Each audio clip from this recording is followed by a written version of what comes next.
ভিডিওটা দেখতে পাচ্ছেন সোজা, কিন্তু ক্যামেরাটা যদি আমি উল্টে দিই তাহলে আপনি হয়ে যাবেন উল্টো। আমি এই জায়গাটা কলকাতার প্রথম আপসাইড ডাউন হাউস আমি তৈরি করেছি। এই হচ্ছে অ্যাকচুয়ালি পুরো এখানে সোফা আছে দেখতে পাচ্ছ, প্রাইস থাকছে 90 রুপিস। পুরো খাটটা এখানে সম্পূর্ণ উল্টোভাবে ফার্নিশ করা। আরে এখানে তো পুরো লাইন লেগে গেছে।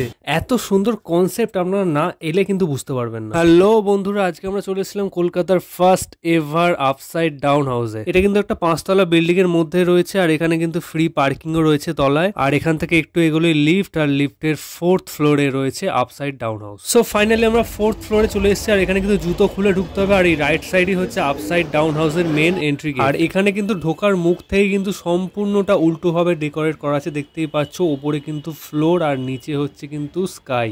যেহেতু উইকেন্ড ছিল তাই এখানে প্রচুর ভিড় হয়ে গেছে, দেখতেই পাচ্ছ, লিটারালি লাইন লেগে গেছে। সো ফাইনালি আমরা এন্ট্রি করে নিয়েছি। আর দেখতেই পাচ্ছো আমরা যখন ডেইলি লাইফে বা নিজেদের বাড়িতে যখন সব জিনিসগুলো সোজাভাবে দেখতে পাই, এখানে এসে কিন্তু ঠিক তার উল্টো সবকিছু কিন্তু এখানে উল্টো ভাবে ফার্নিশ করা রয়েছে। আর এই টোটাল জায়গাটা কিন্তু অ্যাপ্রক্স 1400 স্কোয়ার ফিট নিয়ে কিন্তু রয়েছে। মেনলি সন্ধ্যের পর যদি এই জায়গাটায় আসা যায় তাহলে কিন্তু এখানকার যে লাইটিং এর কাজগুলো আছে সেটা কিন্তু এই জায়গাটাকে আরো বেশি ইনহ্যান্স করে তোলে। যারা একটু বেশি ফটো ভিডিও তোলার রুচি রাখো তাদের জন্য কিন্তু এই জায়গাটা একটা বেস্ট জায়গা। এইখানে কিন্তু এই অবস্থায় এই ভিডিওটা কিন্তু ভালো লাগছে না, কিন্তু যদি এই ভিডিওটা আমি উল্টে দিই তখনই কিন্তু এই ভিডিওটার চেহারাটা ফিরে আসে। দেখতেই পাচ্ছ এখন কিন্তু ভিডিওটা কতখানি মজাদার লাগছে।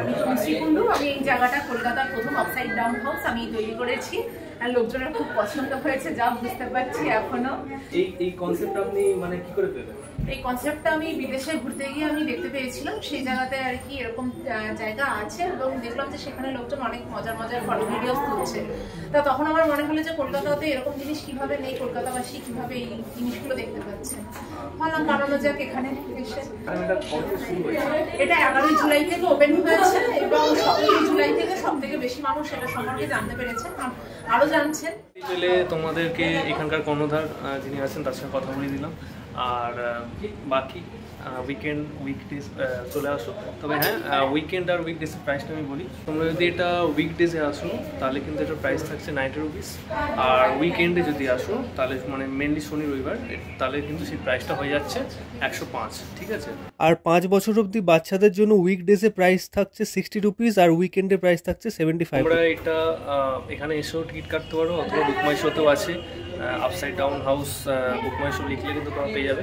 এবং বুকমাই শোতে কিন্তু এখন যে টাইমটা দেখাচ্ছে সেটা হচ্ছে 30 মিনিটস করে। ঠিক আছে, কিন্তু এখানে আমরা এসে দেখলাম যে 30 মিনিটসের কোনো ব্যাপার নেই। এখানে কিন্তু তোমরা যতক্ষণ চাও কিন্তু থাকতে পারো। ঠিক আছে।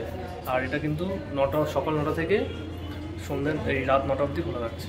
আর এটার একটা টোটাল এডিটিং ভিডিও আমি এই চ্যানেলে দিয়ে দিয়েছি, তোমরা দেখে নিতে পারো। আর এই আপসাইড ডাউন হাউসের লোকেশনটা রয়েছে রাজারহাট সিটি সেন্টার 2 এর একদম কাছেই। আর আমি লোকেশন ও কন্ট্যাক্ট নাম্বার এই ভিডিও ডেসক্রিপশনে দিয়ে দিলাম, তোমরা চাইলে চেক আউট করে নিও। আর এইরকমই মজাদার ভিডিও ও ইনফরমেশন পেতে লাইক, কমেন্ট আর এই চ্যানেলটাকে ফলো করতে ভুলো না।